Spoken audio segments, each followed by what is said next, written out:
3, 4등급의 평범한 학생들을 1등급까지 가는 걸 도와주고 있는 샨티 예주 대표 최찬 선생님이라고 합니다. 요즘 수능이 얼마 남지 않았잖아요. 그래서 제 학생들을 끝까지 책임을 지고 싶어서 어떻게 하면 학생들 입장에서 조금 더 효율적으로 성적이 오를 수 있을지에 대한 고민과 그거에 대한 교재 연구라든지 교수법 연구 등을 통해서 요즘 굉장히 바쁜 나날을 보내고 있습니다. 네, 제가 작년까지 대전 준산동에서 학원 강사를 5년 정도 했었습니다. 정말 최상위권 학생들은 과연 학원을 다닐까라는 질문을 던지면 그건 아니라고 생각을 하거든요. 그 친구들은 한정된 시간 안에 다른 과목을 모두 챙겨야 되기 때문에 사실상 그들에게 가장 효과적인 부분은 인강입니다.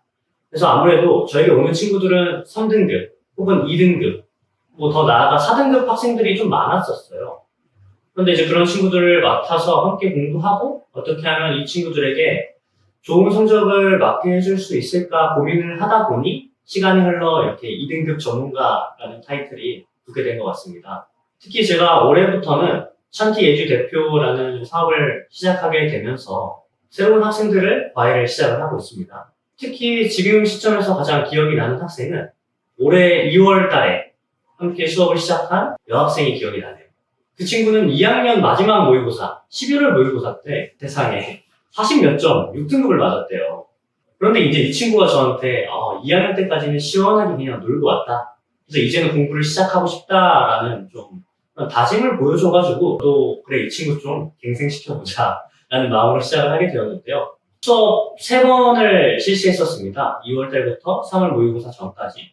그때서부터 수능 영어가 어떤 거를 요구를 하는지, 어떻게 해석을 해야 하는지, 그리고 지문을 완벽하게 이해하고 답을 도출하기까지 어떤 과정이 필요한지를 연습을 했었는데 정말 고맙게도 수업 3번 만에 3등급이 나왔고 그 이후부터 올해 9월까지죠. 계속 같이 공부를 했었는데 되게 잘 따라와 줬어요. 그 결과 이번 9월 모의고사에서 88점이라는 점수가 나왔습니다. 네, 요즘 AI가 너무 좋습니다. 저도 사실 이제 AI가 없으면 직원을 더 둬야 되나, 직원을 뽑아야 되나라는 생각을 AI가 우리의 노동력을 대체하고 있다는 생각이 많이 듭니다. 특히나 AI에 있어서 영상적인 부분이나 사진적인 부분, 이미지 생성 같은 부분이 발달이 굉장히 빨라지고 있다는 생각이 들더라고요. 특히 최근 제미나이가 굉장히 핫해요. 그래서 저는 거기서 나노 바나나라는 기술과 노트북 LM이라는 기술을 적극 활용을 하고 있습니다. 그걸 통해서 제가 레퍼런스를 모아요. 어떤 자료를 연구하거나 뽑아내서 이러한 특정 주제에 대한 칼럼이나 아니면은 팟캐스트를 제작을 해야겠다라고 마음을 먹으면 그것을 정리해서 노트북 LM이라는 그런 기술에 입력을 시킵니다. 그러면 그걸 통해서 팟캐스트를 제작을 하고 그거를 제가 또 따로 이미지를 만들어요. 나노바나나라는 기술. 그걸 통해서 썸네일이라든지 아니면 제 블로그나 아니면 유튜브를 보기 좋아해 주시는 분들 그런 분들이 좋아할 만한 캐릭터를 만들어서 썸네일과 사진, 이미지 등을 제작을 하고 있습니다. 뿐만 아니라 개인적으로 많은 학생들이 가장 귀찮아하는 것이 단어 외우기잖아요.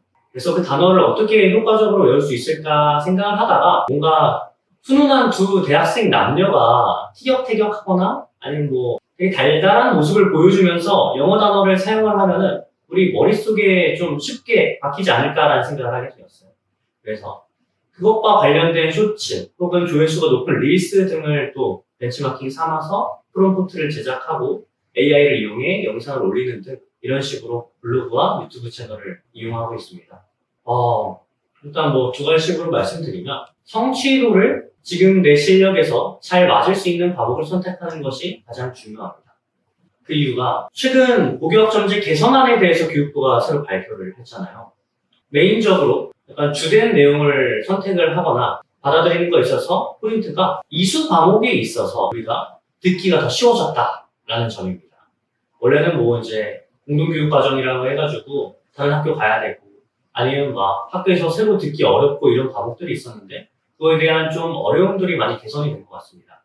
그에 따라서 좀 더 심층적으로 분석을 해보면 이렇게 학생들이 듣기 쉬워진다면 오히려 성취도를 더 잘 맞을 필요가 있지 않나라는 결과로 이어지는 것 같아요. 그래서 본인의 개성과 본인의 관심 과목도 중요하지만 최우선적으로 고려해야 될 것은 우수한 성취도를 맞을 수 있는 과목을 선택해야 된다라고 생각합니다. 확실히 문이과 학생들이 성향과 그동안 봐왔던 공부, 지문들이 다르기 때문에 차별점을 둬서 공부하면 좋을 것 같습니다. 하지만 이 점을 말씀드리기 전에 더 앞서 말씀드리고 싶은 것은 탄탄한 기본기, 피지컬이라고 그러죠. 순수 피지컬이 더더욱 중요해지는 시기가 찾아왔습니다. 그리고 또 영어 기본기라고 하면 특히 한 2가지에서 3가지로 말씀드릴 수 있을 것 같아요. 일단 단어를 많이 아셔야 됩니다. 아무래도 언어다 보니 우리가 총알이라고 비유를 많이 하죠. 총알이 있어야 우리가 총을 쏘든지 말든지 할 수 있습니다. 2번째는 정확한 해석 능력이 필요합니다. 이거는 문과, 이과 관련 없이 우리가 텍스트를 정확하게 읽어내기 위해서는 그러한 독해 능력, 더 정확하게 해석 능력이 필요하다고 생각을 해요. 그리고 이제 마지막은 본인만의 문장으로 요약할 수 있어야 된다고 생각을 해요. 특히나 요즘 지문들이 많이 어려워지고 있습니다. 그러다 보니까 글을 읽어도 이해하지 못하는 학생들이 많은 것 같아요.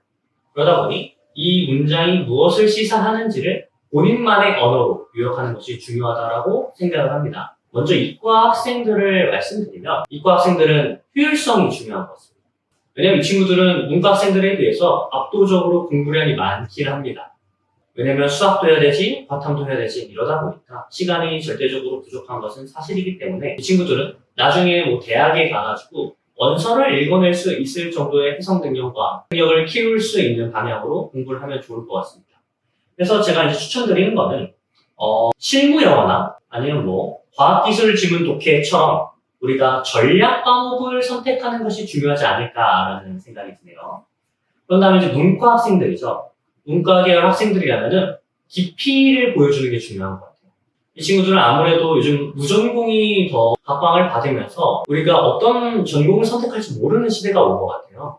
그렇기 때문에 문과 학생들은 내가 얼마만큼 더 깊이 있게 영어를 공부했는지를 보여줄 수 있는 영미문학이라든지 이런 과목을 선택하는 게 어떨까라는 추천을 드립니다. AI 정말 좋습니다.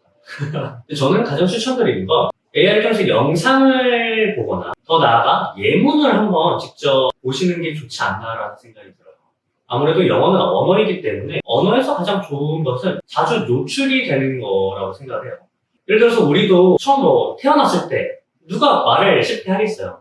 부모님께서 우리 모국어를 사용하시고 그냥 주변에서 그냥 얘기하는 거 듣고 이러다 보니까 자연스럽게 언어 능력이 길러지는 것처럼 뭔가 여러분들께서도 독해 능력이라든지 해석 능력 아니면 영어 실력이 뭐 성장하길 원하신다면 그 단어를 이용한 문장을 최대한 많이 보시는 게 좋지 않을까라는 생각이 들어요.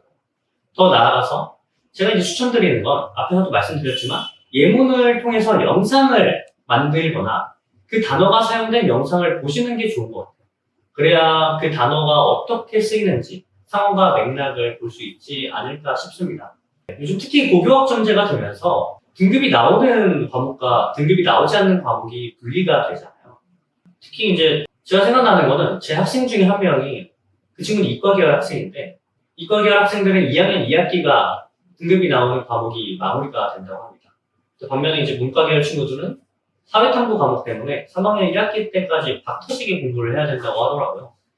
이런 모습을 보면서 저는 이렇게 힘을 써야 되는 과목과 힘을 써도 되지 않은 과목을 잘 배분하는 게 중요하지 않을까 싶어요. 아무래도 입시는 과정이기도 하지만 결과이기도 하잖아요. 그래서 일단 결과가 잘 나오는 것이 무조건 중요합니다. 그렇다고 해서 뭐 과정을 무시하라는 건 아니지만 결과가 중요하다는 말씀을 드리고 싶어요. 그렇기 때문에 최우선적으로는 결과가 나오는 과목에 대해서 온 힘을 전집중 호흡이라고 그러죠, 요즘. 비면을 칼날에서. 힘을 최대한 쏟길 추천을 드리고 그렇지 않은 과목은 그냥 A 맞을 정도로만 공부를 하시는 걸 추천을 드립니다. 제가 21살 때 학원가에 그리고 사교육대에 입성을 했습니다. 그때부터 마음은 똑같은 것 같아요. 뭔가 이 친구들, 특히 저는 3등급, 4등급 친구들이 많다 보니 이 친구들이 영어 때문에 뭔가 본인의 진로라든지 꿈을 포기하지 않았으면 좋겠어요. 사실 영어 되게 효자 과목이거든요. 특히 수능에서는 그렇습니다. 그렇기 때문에 이 친구들이 수능 영어 공부를 하는 데 있어서 너무 많은 스트레스를 받지 않고 최대한 다른 과목들에 집중을 하면서도 좋은 점수를 받을 수 있게 도와주고 싶어요.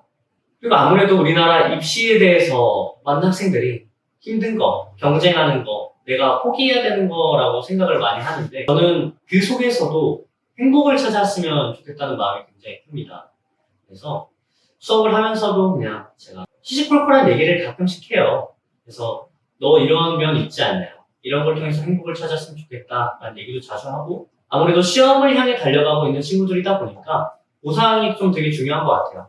그래서 일반적인 과외나 학원들은 일정 성적을 달성해야만 선물을 주는 걸로 알고 있는데 저는 그냥 9평이나 뭐 내신이나 끝나면 그냥 뭐 기프티콘이나 아니면 맛있는 밥을 사준다든지 이런 식으로 하고 있습니다.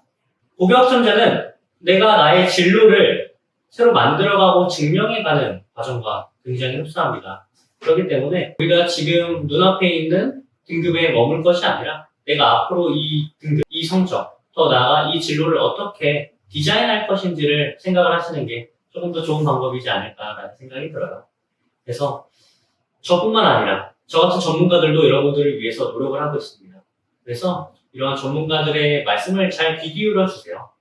그리고 혹여나 나중에 수능을 준비하면서 내가 수능 최저를 맞춰야 된다, 2등급을 맞아야 된다라는 생각이 드시면 언제든지 부담 갖지 마시고 저에게 상담을 요청해 주세요. 제가 정말로 진심으로 전심으로 여러분들을 위한 마음으로 도와드리도록 하겠습니다. 감사합니다.